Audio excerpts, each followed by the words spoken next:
So fast forward, after I was told by my doctor that I cannot be a gymnast, I have to give up my dream of being a ballerina. There is a very high chance that I would have miscarriages if I ever get pregnant, and so on. Fast forward many years. Now I'm a gymnast. And I did it in the beginning to kind of challenge that concept that I will not be able to do it. But now I did it.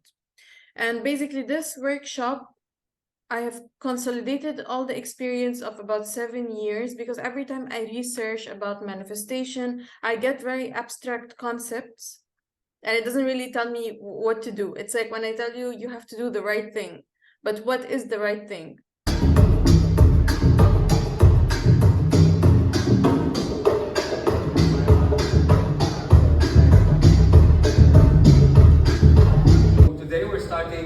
Well, we say fest, and people think it's like going to be a big party. It's mental health and wellness. Today is the launch day. We typically invite, although it's open to whoever wants to join.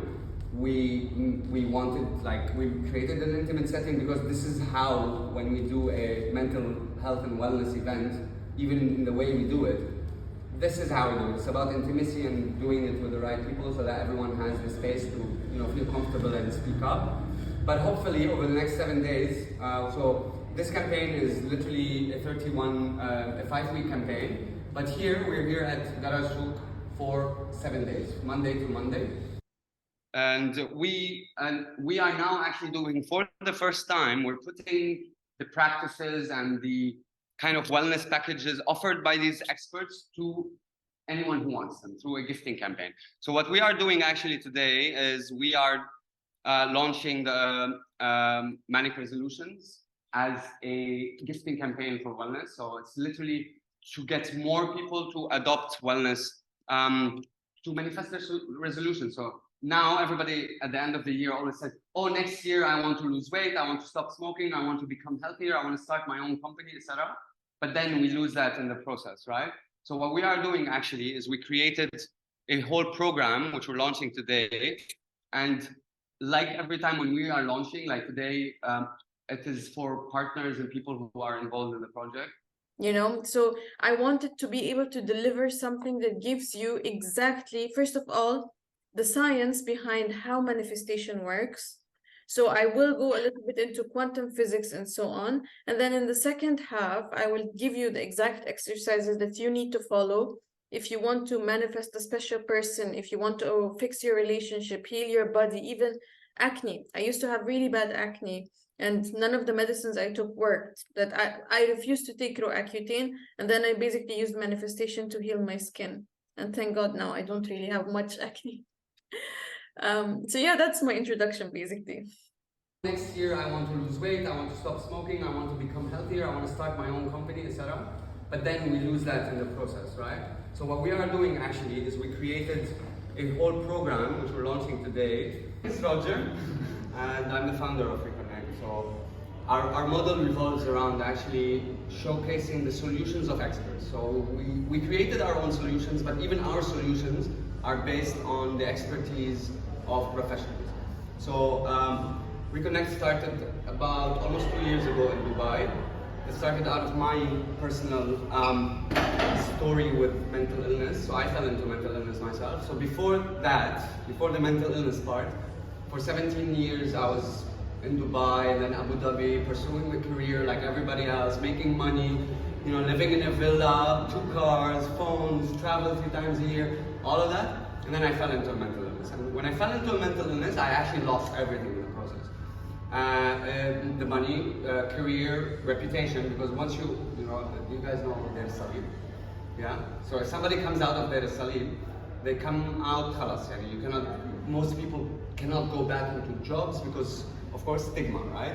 Yeah, there are 2 ways I could introduce myself. One is the professional credentials, what makes me basically have the knowledge or be eligible to talk about what I'm going to talk about. And from the professional side, I am a clinical hypnotherapist and cognitive behavioral therapist. I also I studied energy healing like Reiki. I stopped at level 2 though. I am currently doing my master's in psychology as well. So I kind of have the professional degree and the background that I require to be able to scientifically talk about what I'm talking about today.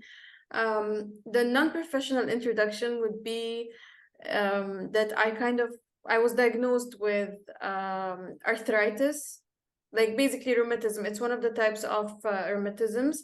At the age of 12, I believe. It started at the age of 12, and it didn't make sense to me how I was prescribed so many medication.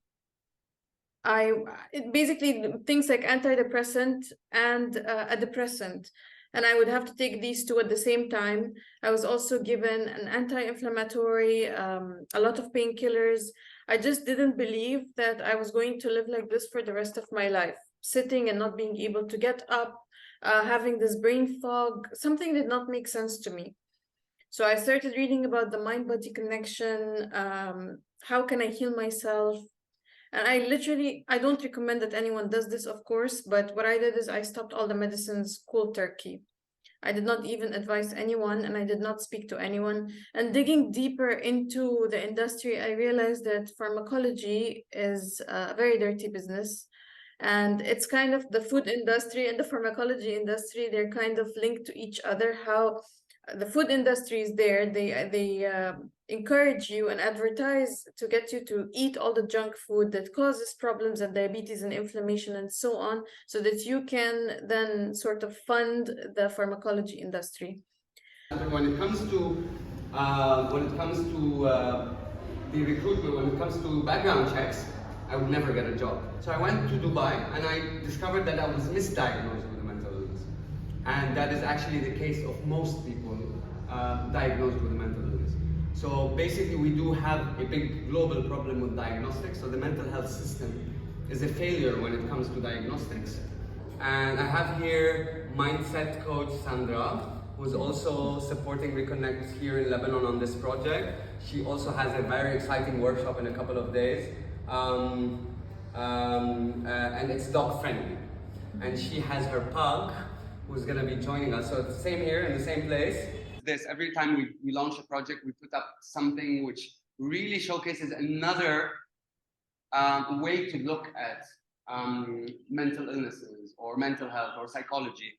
And Terence McKenna is known to be a psychedelics philosopher. So he actually started writing and he's a botanist, right? So he's like involved in plants and stuff.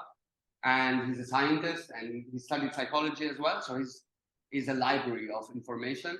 And he went and did research on indigenous people in North South America. They did research on plants, on mushrooms, on ayahuasca. And he would do these things and then he would start literally writing. And he became a very known public speaker, but he's really, really like it will really change your perception about the whole world in a sense.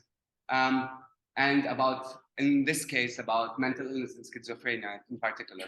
So what do you do with the acrobatics and what's the story with that? It was a complete coincidence that I got a job right next to a gymnasium, and I said, why not give it a shot? Why not try? Because I realized that we are all born with an energy, an amount of energy. And if we don't use it, if we don't use this energy on a daily basis, it gets accumulated and it has to turn into something. It has to be used. So if it's not used, it will turn into an illness. It will turn into migraine. It will turn into anger. It will usually turns into something negative. So I was like, why not try? And I just went for a session. I started doing like stretching and splits. And the trainer actually told me, you're very flexible. Like your joints are very flexible. Your muscles are flexible. You can do this. And I was shocked because this is not the feedback that I got from the doctor. So the more I practiced it, the more I started doing like the splits, and then I started the aerial hoop, which was very difficult. But then it made me realize that things may be difficult in the beginning, but the more you practice it, the easier it becomes.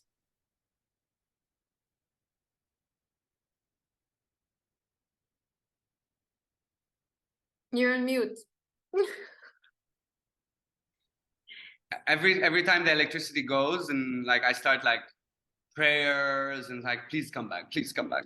I'm going to read this because I'm very excited about it. So from plants to epigenetics, from hormones to menstrual cycles, what better gift can we give the ones we love other than the tools they need to manifest their resolutions? So literally we went into different forms of gifting packages that range, including hormonal balance for women and menstrual cycle, including performance programs by Saga Performance. We also have a partner here, Eternal Leaves. The ladies here will introduce you to her a bit. This is Saga Performance in Sweden. Saga Performance is, you could say, science. Well, I think it's more than science. I think it's science fiction kind of approach to performance, because they go into genetic testing, they go into literally epigenetic impact and reversal of genetic. So when we, like, if we live in Lebanon, we're subjected to so much toxin, right? So they would test what is the damage level of these toxins on your body, and then they will put a plan for you to reverse. So it's like literally anti-aging at the same time. But this program is for really top performers, leaders, CEOs, athletes, celebrities. We have a coaching program for teaching people how to actually set their plans for the year and how to manifest them. So it's 3 sessions where it puts structure to people's, because most people, what they would say, I want to stop smoking next year, but like you said, how do they manifest it? And it's so linked, right? It's like everybody wants to do it, but not everyone is equipped because we don't know. May is giving us the manifestation workshop. Coach Mesa is giving us another format to help people in setting up their goals. We have a very interesting as well from the US, Michelle Capot. She's also a member of Global Mental Health Peer Network, and she's offering something very specific to people who are suffering from mental conditions, who are taking medication, and it's actually around self-stigma. So self-stigma is the most destructive kind of stigma, is when you stigmatize against yourself. Jo Proctor, she's a nutritionist based in Dubai, and she's offering 2 packages, one for nutrition, and the second is for balancing the menstrual cycle and hormones for women. Illumination, so I was telling you about it, it's a center. Their vetting process is cutthroat, so they really get the best people. So we have here 2 packages with them. One is with Nirja Handra, who is a hypnotherapist and holistic trainer, and she won actually award for best hypnotherapist. It's in India, and it's like this major awards thing for the medical industry. And we have Dr. Bassam Saab. Dr. Bassam Saab is PhD in complementary medicine and what's it called? Complementary medicine and energy healing. Okay. Okay, yalla. Should we start? Yeah. This is kind of split into 2 parts, where I will be speaking about the science and like psychology, physics, biology, and why manifestation makes sense. And then the second part will be more about like exercises or things you can do to bring your manifestation into real life. Are you going to do the sound healing, or is there time for it, or no? Yeah. And yes, we will do. Okay, so during the sound healing, basically it has a certain frequency, so it will change the frequency of your body to make it accessible in the 5th dimension. You will go to the 5th dimension, so there it's very easy for you to manifest or grab basically whatever you want with you and come back. So here you can hold in your thought the thing that you want to manifest, and imagine it, visualize it, make it as vivid as you can, and feel the emotions. Yani if you want to win an award, imagine yourself on stage receiving that award, the speech that you're gonna say, how it's gonna make you feel, what will you be wearing, what will you smell like, the audience, yani make it as vivid as you can. If it's a relationship, you imagine yourself with that person holding hands, or I don't know that he proposed, how it made you feel, what are you wearing, all of the details, as if it's a memory. Yani, even actually that's a very important point, even when you're writing things for manifestation, when you're writing the letter, you write it as if you're journaling, as if it happened in the past, and you are writing your diary that, oh, so and so has happened, this is what he said, and this is what he told me, or yani, whatever experience it is, you write it in the past.